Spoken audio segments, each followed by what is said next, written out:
My dear brothers and sisters, in today's gospel passage, we have heard some unpleasant words against a group of people. During Jesus' time, there were lots of groups of people. There were the Pharisees, there were the scribes, there were the lawyers, there were the Sadducees. And today's text is focused, pinpointed on the scribes and the Pharisees. Who actually were they? If you read the Old Testament and as we approach the New Testament and also New Testament, you hear about them quite time and again. We hear about the Pharisees, about scribes, about the lawyers, about the Sadducees.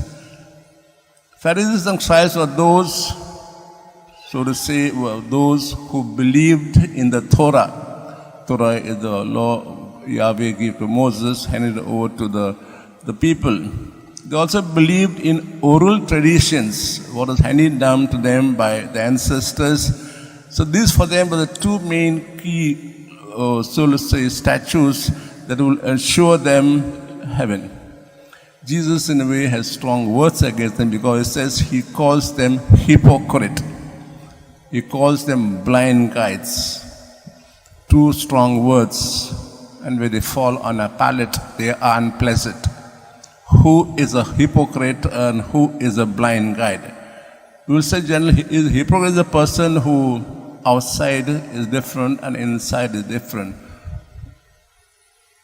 All of us in a way at times are hypocrites. We say one thing and do something else. So what Jesus spoke up to them could also be applied to us. So for instance, he called them hypocrites because he says they will preach a lot about the Torah, a lot about traditions, and will impose on them. But they themselves will not practice them in their own lives.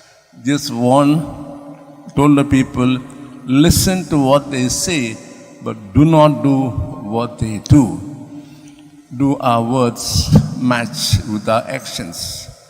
Are we those people who lead others into hell, so to say? Or are we blind guides? Let's pause and reflect on these woes. We'll hear more about them tomorrow. Are we at times behave like them when we say one thing and do something else? Or are we leading people astray by our actions? We ask God to enlighten our minds so that we do not fall into the trap, but we follow the path of Jesus who did what he said, even dying on the cross.